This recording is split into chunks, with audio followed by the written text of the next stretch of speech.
Welcome to day 2 of my trip in Japan. I'm sure most of you can relate, but usually on a trip, you and your friends are always trying to rush out the door in the morning, trying to get to your first destination of the day. But like I said in my first video, I didn't really plan this trip at all, so I started the day nice and slow and made myself a coffee in the morning while I was trying to figure out where I should be taking myself today.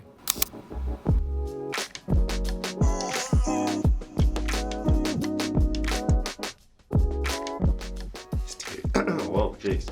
Here's to another day of exploring. So here I am at Shiodome Station, making my way to Nakameguro. This being the end of the sakura season, I wanted to try my luck to see if I can still catch a glimpse of some cherry blossoms.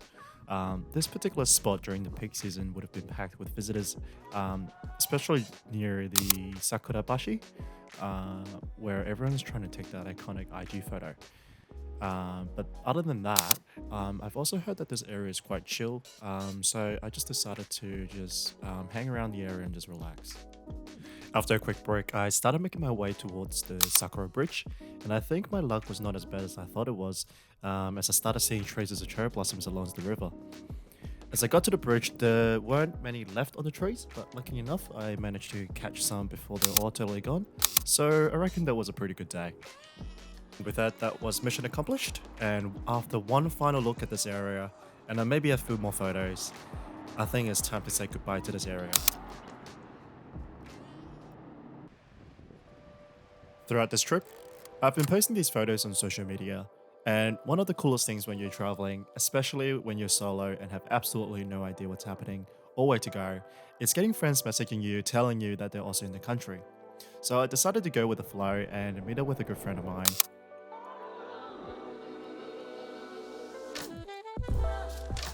I was stoked to see my friend here in Japan, especially when they're actually from here. And straight away, they told me there's a coffee shop nearby they wanted to try, so we went. After a quick refreshment, we then made our way towards Ebisu for lunch, and along the way, I can't help but to notice there are heaps of cool little things and shops around the area, so rather than focusing on walking, I just can't help but start taking photos of everything I see. For lunch, I'm having this karaage set, and there is something special about this rice here. Not only is it a specially selected Japanese rice, it's also cooked in a donabe, which made the rice extra fragrant and tasty. After a quick catch up and lunch, I found myself alone again as we went our separate ways, and this time I found myself wandering the streets of Daikanyama.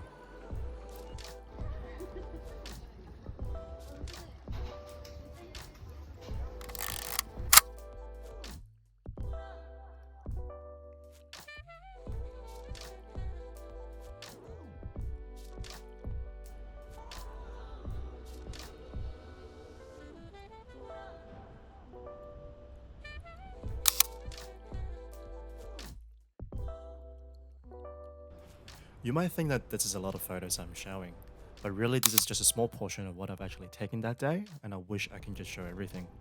This place is magical. Daikanyama is such a nice place to be in, trendy shops and cafes everywhere, and the vibe here is just great.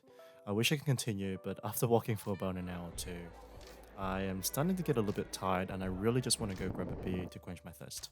So I searched around and ended up here at Lock Road, a newly developed area housing a place called the Spring Valley Brewery in a lofty warehouse-like building. Apparently they have craft beer here where I was super keen to try, but it was simply just too crowded, as this place was also a restaurant.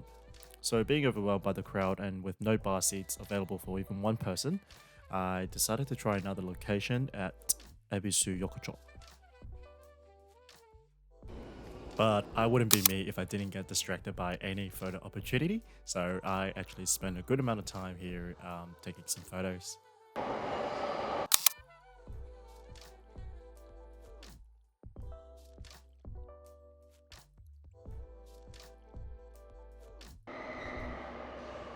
After almost filling up my memory card with a million photos, I finally made it. Ebisu Yokocho. If you haven't been here before, it's very similar to Omoide Yokocho, or Pisali, as we all know it. Only it's not as crowded and it's pretty much the same vibe, if they're open. When I got there, most of the shops were shut preparing for the night, so I just have to find another place for a beer.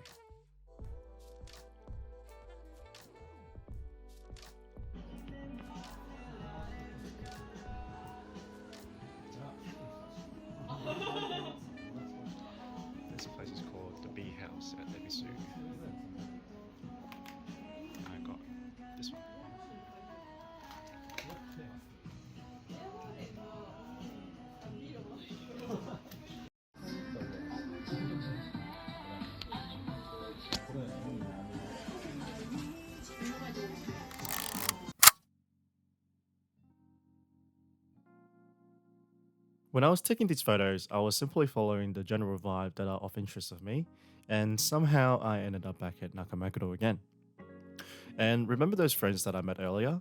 They were generous enough to invite me to an omakase experience, something which they have booked way in advance before their trip as a last minute plus one. And since I tend to lose track of time whenever I'm in the zone because of the person that I am, while I'm admiring the streets of Tokyo and the classic cars that come by, I'm running late.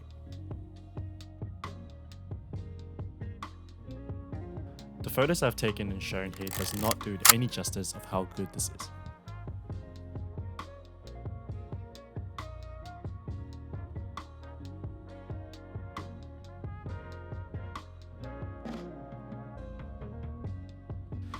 It was such a blessing to be invited to an omakase, so thank you friend, you know who you are. And after that, we then made our way to Nakano to meet up with another group of friends who happened to be in Japan as well.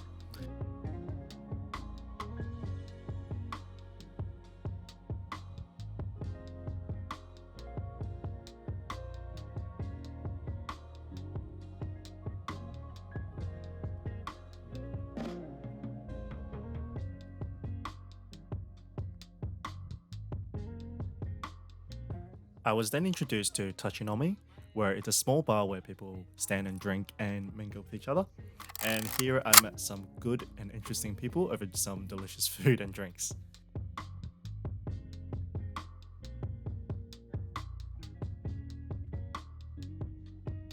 This was our last stop for the day, and drinks after drinks later, it eventually led us to the end of the night.